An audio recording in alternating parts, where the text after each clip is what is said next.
ሰላም ጤና ይስጥልኝ የኢትዮ ዘገባ ቤተሰቦች እንደምን ቆያችሁ? የሰዓቱን አዲስ መረጃ ይዘን ቀርበናል። እስከ ፍጻሜ አብራችሁ ቆዩ።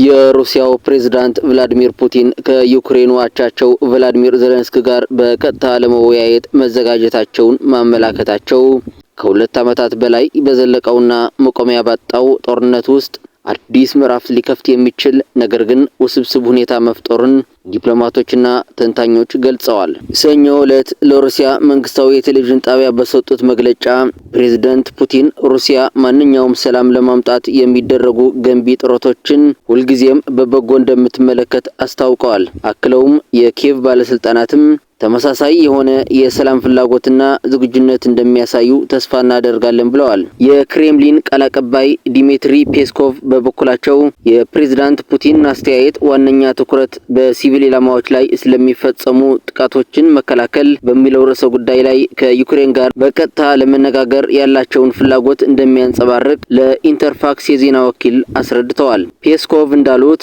ፕሬዝዳንቱ ከዩክሬን ጋር ድርድርና ውይይት ለማድረግ በማሰብ የሁለትዮሽ ጉዳዮችን ጨምሮ በተለይም በሲቪል ኢላማዎች ላይ ጥቃት ስለማይፈጸምበት ሁኔታ ለመወያየት እንደሚችሉ ገልጸዋል። ይህ በእንዲህ እንዳለ የዩክሬኑ ፕሬዝዳንት ቮሎዲሚር ዜሌንስኪ ለፕሬዝዳንት ፑቲን የውይይት ጥሪ በቀጥታ ምላሽ ከመስጠት ተቆጥበዋል። ሆኖም ዩክሬን የሰላማዊ ዜጎችን ደህንነት የሚያረጋግጥ ማንኛውም አይነት ንግግር ለማድረግ ዝግጁ መሆኗን በተደጋጋሚ አቋሟን አንጸባርቃለች። ፕሬዝዳንት ዜሌንስኪ ምሽት ላይ በቪዲዮ ባስተላለፉት መልእክት ዩክሬን ከሞስኮ ግልጽና ተጨባጭ ምላሽ እንደምትፈልግ አጽንኦት ሰጥተዋል። በተለይም ሩሲያ በዩክሬን የኃይል ማመንጫዎችና ሌሎች ወሳኝ የሲቪል መሰረተ ልማቶች ላይ የምትፈጽመውን ጥቃት ለማቆም ትክክለኛ ውሳኔ ላይ መድረሷን ወይም አለመድረሷን ማወቅ እንደሚፈልጉ ገልጸዋል። የዩክሬኑ መሪ ፕሬዝዳንት ፑቲን ቀደም ሲል ለፋሲካ በዓል ያደረጉትን አጭርና ውሱን የተኩስ አቁም ውሳኔ በማስታወስ ይህ በቂ እንዳልሆነና እውነተኛ ለውጥ ለማምጣት ቢያንስ ለ30 ቀናት የሚቆይ በተለይም በረጅም ርቀት ተወንጫፊ ሚሳይሎችና ሰው አልባ አውሮፕላኖች ወይንም ድሮኖች በሲቪል መሰረተ ልማቶች ላይ የሚፈጸሙ ጥቃቶችን ሙሉ በሙሉ የሚያስቆም የተኩስ አቁም ስምምነት እንዲደረግ ጥሪ አቅርበዋል። ፕሬዝዳንት ፑቲን በበኩላቸው ክሬምሊን የዜሌንስኪን የ30 ቀን የተኩስ አቁም ሐሳብ እንደምታጤነው ቢገልጹም በሲቪል መሰረተ ልማት ላይ ጥቃት እንዳይፈጸም የሚለው ሐሳብ ራሱ መስተካከልና ግልጽ መሆን አለበት ሲሉ ለጋዜጠኞች ተናግረዋል። ይህ በእንዲህ እንዳለ ፕሬዝዳንት ፑቲን በዚህ ወር መጀመሪያ ላይ በሰሜን ምስራቅ ዩክሬን በምትገኘው ሱሚ ከተማ በአንድ የሲቪል ህንጻ ላይ የሩሲያ ጦር ጥቃት መፈጸሙን አምነዋል። ፑቲን ህንጻው የኮንግረስ ሴንተር እንደሆነና የሲቪል መሰረተ ልማት መሆኑን ቢያምኑም ጥቃቱ የተፈጸመው በኩርስክ ክልል ወንጀል ለፈጸሙ ወገኖች የሽልማት ስነ ስርዓት እየተካሄደበት ስለነበር ነው በማለት ድርጊቱን ለማስረዳት ሞክረዋል።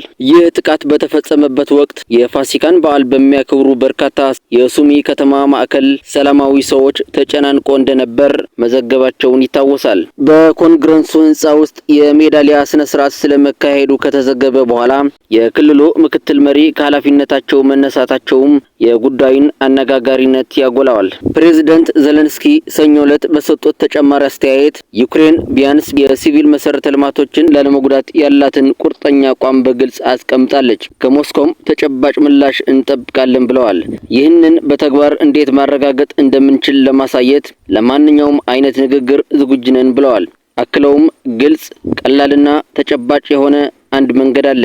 ይኸውም በረጅም ርቀት ሚሳይሎችና ድሮኖች የሚፈጸሙ ጥቃቶችን ሙሉ በሙሉ ማቆም። ይህ የሁሉም የሲቪል መሰረተ ልማቶች ደህንነት ያረጋግጣል። እውነተኛና ዘላቂ የተኩስ አቁም ስምምነት ላይ መድረስ ደግሞ ዘላቂ ሰላምና ደህንነትን ለማስፈን የመጀመሪያው ወሳኝ እርምጃ መሆን አለበት ሲሉ አሳስበዋል። የውይይትና የተኩስ አቁም ጥሪዎች እየተደመጡ ባለበት ወቅት እንኳ ግጭቱ መቀጠሉን የሚያሳዩ ዜናዎች እየወጡ ነው።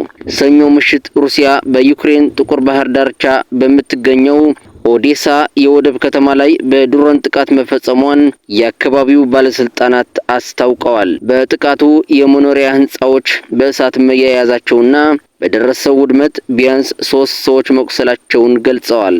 በሌላ በኩል ደግሞ የዲሞክራሲ ጥረቶችም ቀጥለዋል።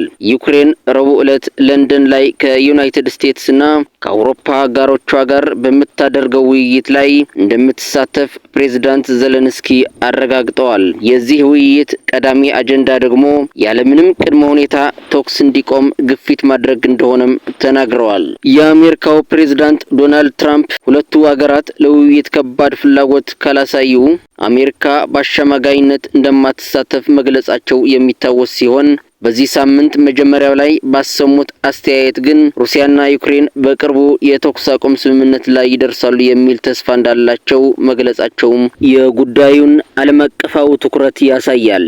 የፕሬዝዳንት ፑቲን የውይይት ፍንጭ ተጨባጭ ድርድርን ሊያስከትል ይችል እንደሆነ ወይም የዲፕሎማሲያዊ እንቅስቃሴ አካል ብቻ እንደሆነ ወደፊት የሚታይ ይሆናል። ሆኖም ከሁለት ዓመታት በላይ ያስቆጠረውና ከፍተኛ ሰብአዊና ቁሳዊ ውድመት ያስከተለው ጦርነት መቋጫ እንዲያገኝ የሚደረጉ ጥረቶች ወሳኝ መሆናቸውን ታዛቢዎች ይገልጻሉ። የተወደዳችሁ የኢትዮ ዘገባ ቤተሰቦች ለዛሬ ያሰባሰብናቸው መረጃዎች እነዚህን ይመስሉ ነበር። እስከ ፍጻሜ ቆይታችሁ ከኢትዮ ዘገባ ስለነበር እናመሰግናለን። ሰላም።